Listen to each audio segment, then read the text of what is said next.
سلام به همه دوستان عزیزم، خوش آمدید به کانال خودتون و دفتر مشق من یعنی دیبی کد، جایی که همه به دنیای برنامه نویسی سفر میکنیم. یاد میگیریم چطور پروژه واقعی و کاربردی بسازیم. من کوروش هستم. در این سری تمرینات قصد دارم که شما را قدم به قدم با ایجاد یک پروژه به نام مدیریت کتابخانه آنلاین آشنا کنم. خب قبل از هر چیزی باید بگم که این کانال مثل یک دفتر مشق و جایی برای حل تمرین‌های مختلف و انجام پروژه‌های کوچیک و بزرگ. شما هم میتونید پروژه‌های خودتون، پیشنهادات خودتون را با ما به اشتراک بگذارید.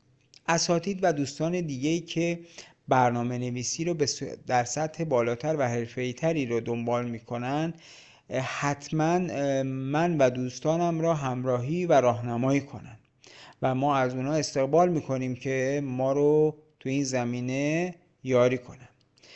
من خودم یک دانش آموزم، مثل بقیه دوستان دوست داریم در این مسیر با همدیگه یاد بگیریم و رشد کنیم با امید خدا. خب قبل از هر توضیحی باید بگم که من از سرور محلی یا لوکال هاست لاراگون استفاده میکنم. بسیار برنامه حرفه‌ای و خوبی هستش، بسیار راحت هستش، میتونید از اون استفاده کنید، یا اگر دوست نداشتید میتونید از هر لوکال هاست یا سرور محلی که مثل زمپ و ومپ استفاده کنید، فرق نمیکنه. ولی اگر فراموش کردید یا بلد نیستید چجوری لاراگون رو نصب کنید، من نصبشو یعنی فایل چیز آموزشیشو، برنامه آموزشیشو توی کانال تلگرام هم گذاشتم که لینکشو توی دیسکریپشن میذارم. هم میتونید از توی کانال یوتیوب هم از اون قسمت استفاده کنید و وارد کانال تلگرام هم بشید. حتما ما رو سابسکرایب کنید تو اون قسمت و فایلای همین پروژه و آموزش نصب لاراگون هم اونجا قرار داره، میتونید استفاده کنید. دوستان عزیزم، در این سری آموزش یاد میگیریم چطور یک پایگاه داده یا دیتابیس با MySQL ایجاد کنیم و داده هایمون را مدیریت کنیم و بعد از آن با استفاده از HTML و CSS صفحات وب زیبا و کاربرپسند طراحی میکنیم و از جاوا اسکریپت استفاده میکنیم برای افزودن تعامل و پویایی به صفحات وب و در نهایت با استفاده از PHP پشت صحنه قدرتمند برای مدیریت داده ها و ارتباط با پایگاه داده ایجاد میکنیم. خب حالا بیاید شروع کنیم ببینیم اولین قدم برای ایجاد پروژه چیه. آماده اید بچه ها؟ بزن بریم.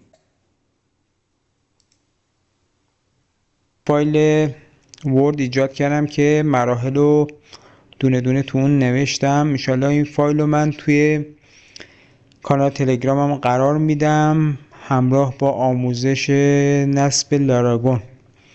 میتونید اونجا این فایل رو ببینید و دانلود کنید و از اون استفاده کنید برای ایجاد این پروژه و تمرین این پروژه. خب ما لاراگون رو نصب کردیم و قبلش یه توضیحی در مورد خود پروژه بگم. این پروژه ساختی یک لایبرری آنلاینه، یعنی شما یک کتابخانه آنلاین درست میکنید که در اون نام کتاب به علاوه نویسنده کتاب رو در اون قرار میدید و میتونید اونو مدیریت کنید و هر موقع خاصی میتونید ویرایشش کنید یا اینکه اون کتاب رو کلاً حذف کنید. خب کار این نرم افزاری که ایجاد میکنیم اینه.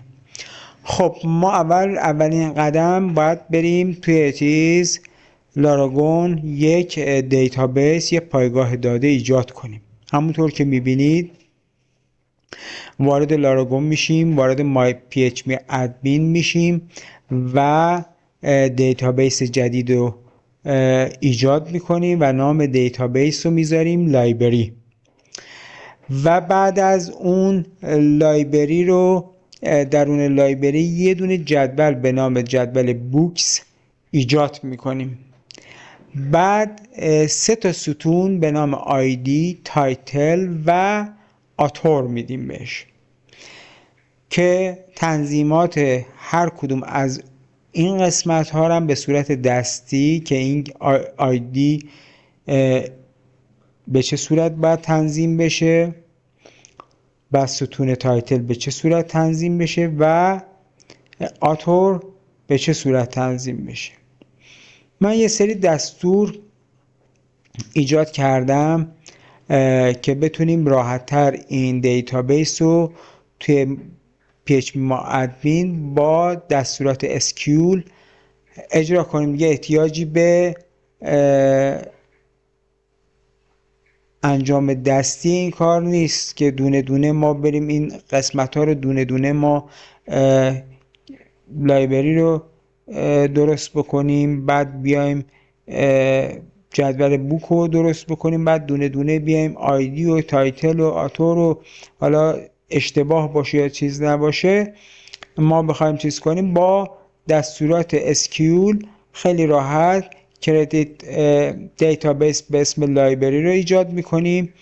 بعد یوز لایبرری، کردیت به تیبل بوکس، بعد آیدی اینا قرار میدیم. به همین صورت اینا رو من توی همین فایلی که براتون توی این ورد میذارم، شما میتونید از همین قسمت برای ایجاد لایبرری استفاده کنید.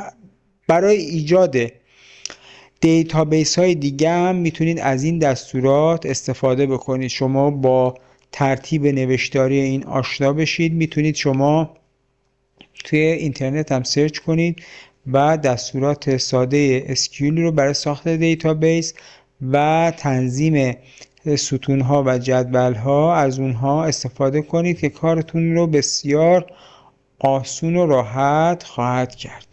خب بریم سراغ لاراگون. لاراگون رو من باز میکنم، آپاچی رو استارت میکنم.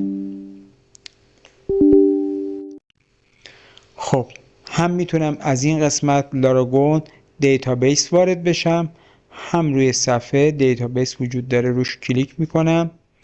تو این قسمت کلمه روت رو مینویسم،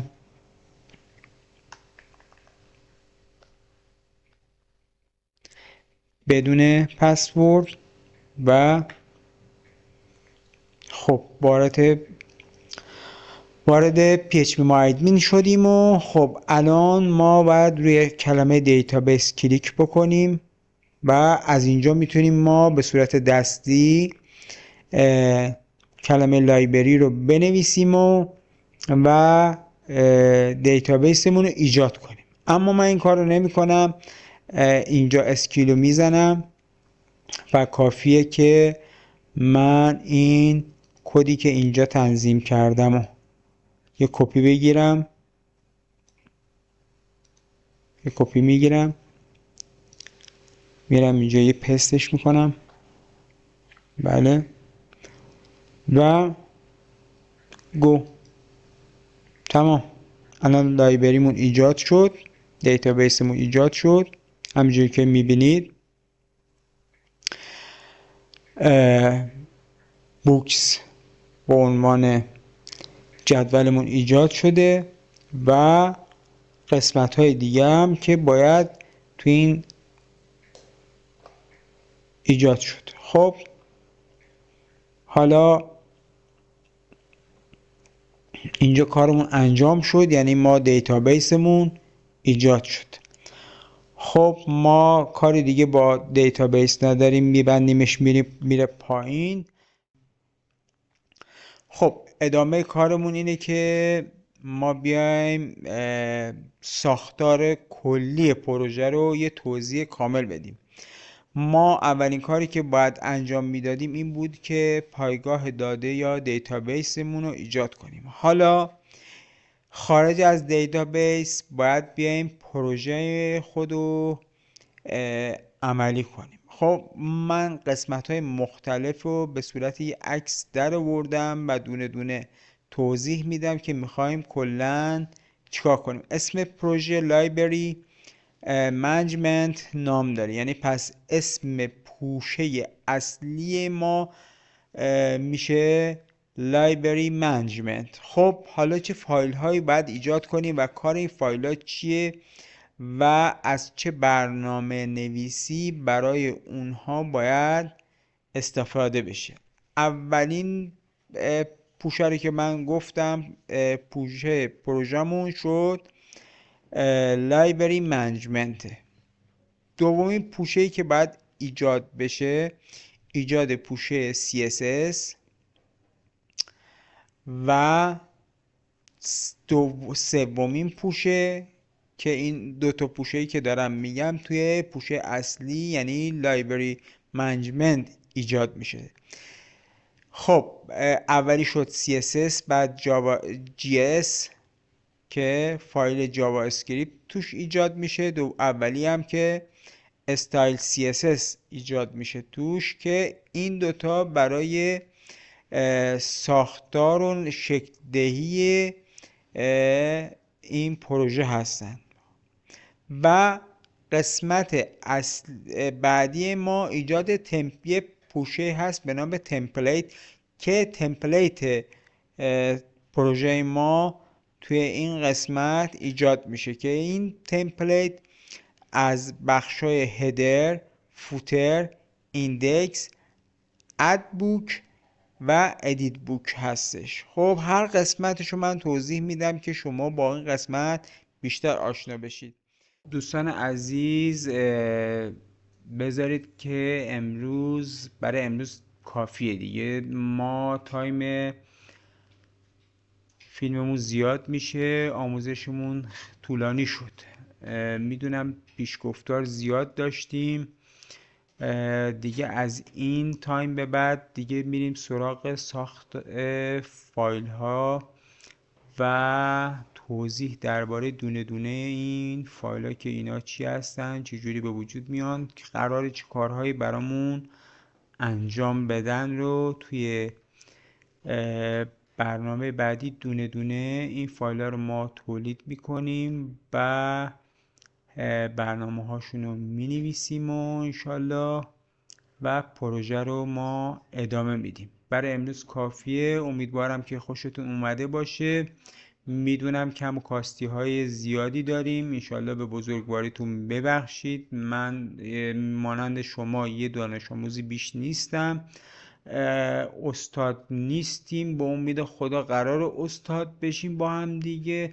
دوستان عزیزی که برنامه نویسی به صورت حرفه‌ای دارن کار میکنن، استاد هستن، ما رو راهنمایی کنن، کامنت بذارن، انتقاد بکنن، نحوه کارمون رو زیر سوال ببرن. زیر سوال بردن شما، انتقاد از ما باعث پیشرفت ما میشه و ما خواهید دید که بسیار صبور هستیم و منتظر دیدار شما هستیم، منتظر انتقادات شما هستیم. دوستان عزیز اگه کم و کاستی داشته، اگه توپق زدم ما رو ببخشید که انشاءالله سعی میکنم که در آینده، در ویدیوهای آینده با توان بیشتر، با انرژی بهتر و تمرین بیشتر اینها رو رفع کنم. دوستدار شما کوروش هستم و تا برنامه و تمرین بعدی و مشق بعدی با امید دیدار. همیشه توانا، همیشه با قدرت و تلاش به کار ادامه میدیم. خدا حافظ و نگهدارتون باشه.